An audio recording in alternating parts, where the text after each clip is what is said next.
not necessarily reflect those of Para-X, its affiliates, or its sponsors.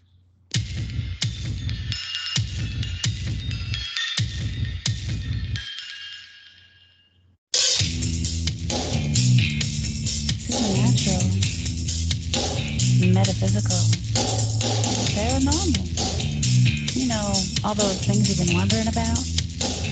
Are you ready to go deeper into the realms of the unknown? I hope you've got your walking shoes on, because life is an adventure, and this is the journey. Come on, let's go.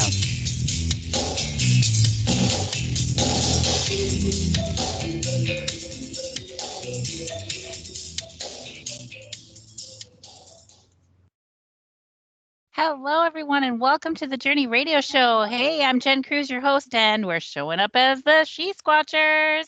I've got my trusty teammates on the line. I've got Jenna Grover. Hey, Jenna. Well, hello, hello, hello. I'm so glad to be here. Yay. We've got a female on our show tonight. I'm very excited. Girl power. Yes.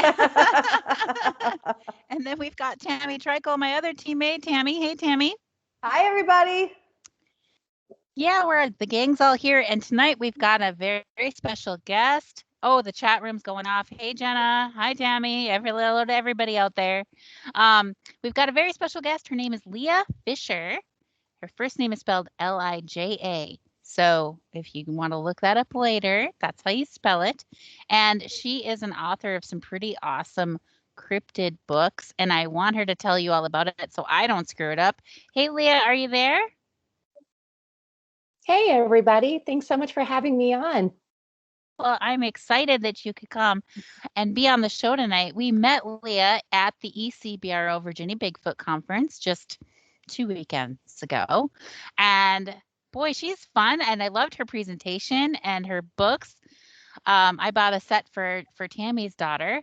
And I know Jenna bought like 2 sets. I did. I should have bought a set for myself too. I have a review from Raven, by the way. Oh. She's only partway through the first book, but she did say that so far she loves it and she can't wait to read more. So, and my daughter is 9, almost 10. So there you go. Oh, that's awesome. Oh, that's wonderful. That is the greatest compliment an author can receive, next to it's better than Harry Potter. Yes.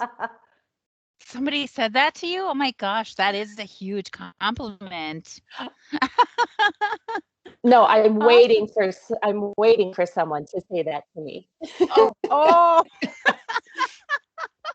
I was like, geez, now I need a copy of the books. I know, right? Yeah. Yes. No, I haven't heard that yet. Oh, for fun. Well, can you tell us a little bit about yourself, Lija, and your background and in all this cryptid and writing these books, and how did you get started in all this?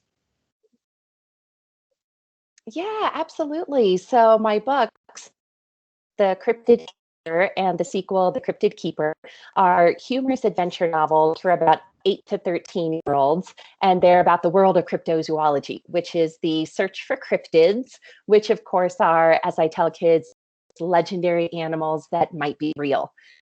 And I got started writing about cryptids. I actually owe it all to Charlie Sheen, because I read an article in the paper about him. This is like 10 years ago when he was in his, let's call it, exuberant time period. And there's an article in the newspaper. He was going to Alaska with a hunting party to find the otter man. And I thought, who is the otter man and what does Charlie Sheen want with him? And so I started researching the otter man and discovered that it was a cryptid. And I had never heard the word cryptid. I knew about myths and mythology, but I had never heard about cryptids and cryptozoology. And I started thinking, is this a thing? And I started researching Bigfoot and cryptids and just went down the rabbit hole and thought that this would be a fabulous story and topic that kids would just love, because I know that when I was a kid, I was really into myths and mythology. And so I thought maybe kids would nowadays would want to hear about cryptids too. Absolutely. Absolutely. I want to hear about the cryptids. I know, right? I was just going to say, kids don't have that opportunity except for most books are adult books, so they don't get that opportunity. And looking at these look so fun. There's not a lot of pictures, but you do get to see. Look at this. They've got characters. So once you know who the characters are, you can visualize who they are. They're so sweet. I can't wait to read this. Yeah, there's a group of kids in the books called the Myth Blasters, and they all get together. They're super smart kids. They have their own basement lair, and they go down there as the nerds they are, and they're able to find where cryptids are in the world through research, through analyzing photographs, through just their smarts. They're able to take these legends and actually turn them into reality. I cannot wait to read this. I'm so sorry, but I might have to. No, I will not read their books. I will buy some more and I'll read it. Okay. Poor Jenna. She bought books for, was it your nephews? Yeah. And yeah, so she's been hanging on to them, trying not to read them. And I may have to ask and just say, hey, look, I bought you a book, but do you mind if I read it first? It is so cute. I can't wait to read it. Oh, that's cute, Jenna. Well, that's a great you'll thing have to read it. About books for, and that's a great thing about books for 8 to 13-year-olds is that they're fun for adults to read too, because they're just silly adventures. And so if you're in the mood for a beach read that isn't literature, then books for that age, adventure novels, are really fun for adults to read as well. And it's about cryptozoology, which anybody at any age can enjoy. Definitely. And not only that, we'll be able to talk to the kids about the book and we'll know what we're talking about. That's what I like about it. I have a question. Absolutely. We go on road trips sometimes for a long, many hours drive. Do you have anything on Audible? You know, I don't have anything on Audible. I wish I had it on Audible. Unfortunately, that's in the publishing god's hands and not mine. But maybe someday, hopefully, if I had my way, but not quite yet. Well, okay. Jenna does great voices and accents. And if you needed somebody to do that for you. Yes. When I have time, I would love to help you out in that department. But you let us know when it sounds like might be a while. Yeah. With the way the publisher works, they hold all the rights. They hold all the power. And so they get to decide if they want the audiobook made. And so I just have to sit and twiddle my thumbs and wait to see if that happens, which I hope it will, but you never know. Sometimes audiobooks come out and the author wasn't even told that they were making an audiobook. And so, for all I know, one could be in the works, but nobody's told me. And hopefully that's the case, but I don't know. Well, hopefully, because heck, I love a good read listen. Is that what you call it? A read listen? Yes, absolutely. So what got you into writing besides Charlie Sheen? I mean, I understand that he was kind of like an inspiration of going into this whole cryptid area, but was there something else, like any family members or somebody that you wanted to write for? I didn't start writing until I was about 35. And I like to say that I started writing because I was a failed actor. I was living in New York City at the time, not getting a whole lot of acting work. And I was doing what every actor was.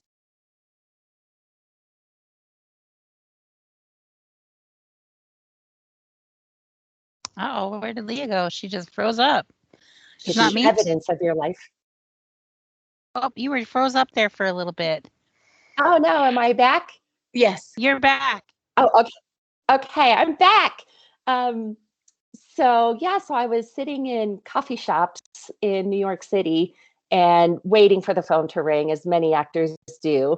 And one of my friends told me, hey, if you want something different for your life, look at the evidence of your life and change it.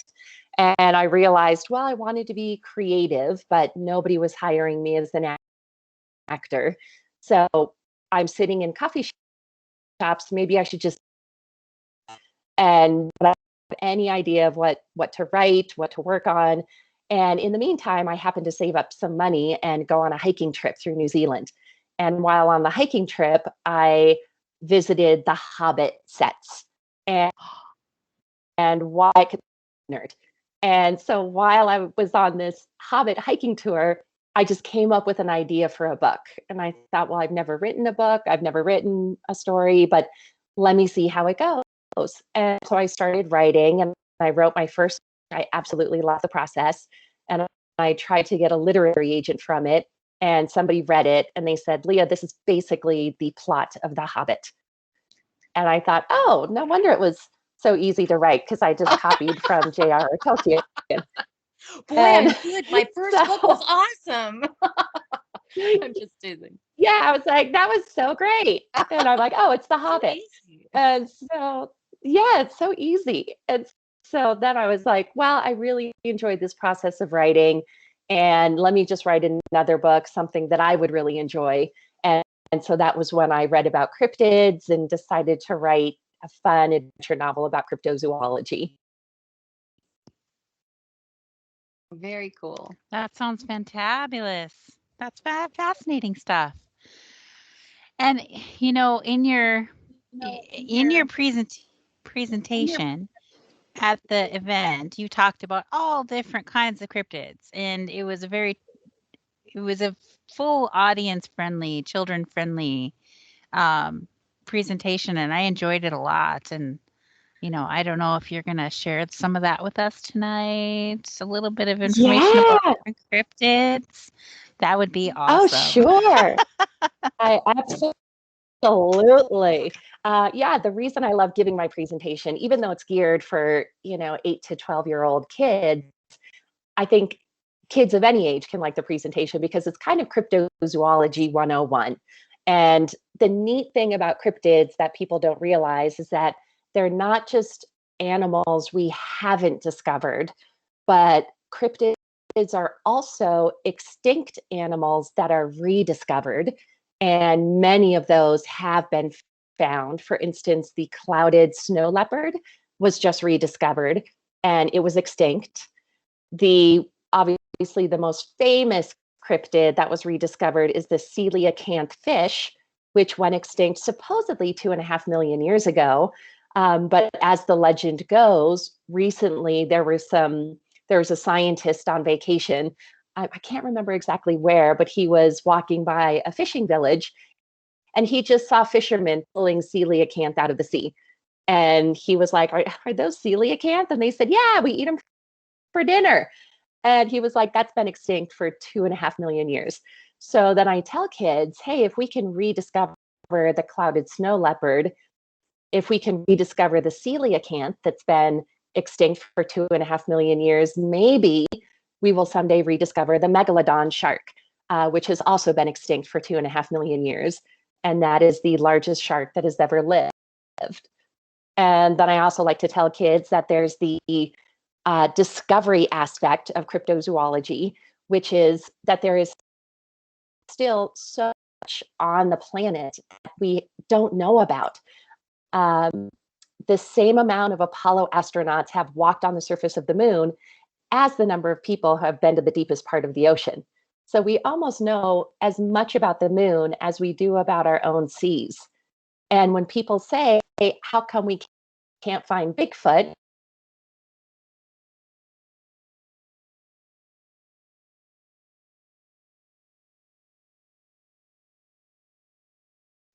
And so in terms of places.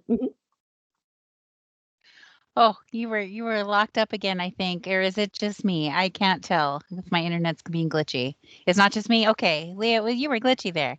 You were frozen. Oh, no. Oh, no. Yeah. It's the curse of cryptids. The curse of cryptids? No. That can't be true because then we'd have a curse every week. Yes. So, Okay. but yeah, I was saying, I don't know where I cut off, but in terms of discovery, just how there's so much of the planet that we have yet to discover. How the Pacific Northwest rainforest is the largest temperate rainforest in the world at 150 million acres. And so when kids think that we can just Google the answer to anything, I love telling them that there are still so many questions on Earth that we don't have the answer to. We don't have to go to Mars to find the final frontier. Oh, absolutely. I totally agree with everything you just said.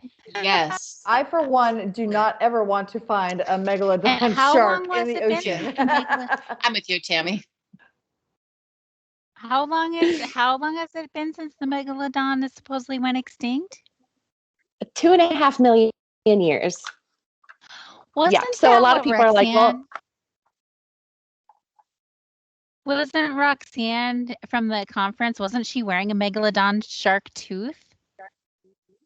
I didn't realize People- it's been Yes. that old. I didn't either. yeah, so they are definitely All right, finding Tammy. megalodon shark tooth fossils. I know that my internet is glitching. So Tammy, you got to take over. Yay! It's Tammy time. Tammy time. Okay, so yeah, I am so not looking forward to any megalodons in the ocean. I love the ocean, and I just recently went swimming down the Keys and experienced 5 nurse sharks. My first time ever seeing any sharks in the ocean, and I survived. I lived to tell about it, but I don't want any great big things that are gonna come and eat me. So no more sharks. That's a good plan. I Yes, like that tell plan. Let's not kids get that eaten. we don't just, Huh? and I tell kids we don't just need to find a megalodon, but there are many other cryptids, new discoveries that we found. So when kids think that, oh, we've already discovered everything on Earth, many scientists say that we've only discovered about 1.5% of life on Earth. And they're always making new discoveries, including we do find at least 1 to 2 new mammal species a year. I mean, we just discovered a new human species in China. And one of my favorite new discoveries is the bird-eating vampire frog. It's not a cryptid, but it's a new discovery, and it is a frog with fangs that will jump up and catch a bird in midair and eat it. Oh my gosh, Wow, you're I've kidding. never heard of that. And what is it called? So the bird-eating vampire frog. Does it Okay, have a that name? I like is very literal. that. That is That's the well, name? it's a very literal name. I'm sure there's some fancy Latin name to it, but in layman's terms, it's the bird-eating vampire frog. So I know tell in your presentation, you had a lot of cryptids, and a lot of people have heard of Bigfoot, Mothman, Dogman, and things like that. What other cryptids did you have in your book that maybe people have not heard about? yeah, so let's see. Let me look at my Cryptid Keeper book back here, because this has all of my international cryptids. And so yeah, there are plenty of North American cryptids. And I just actually kind of did a list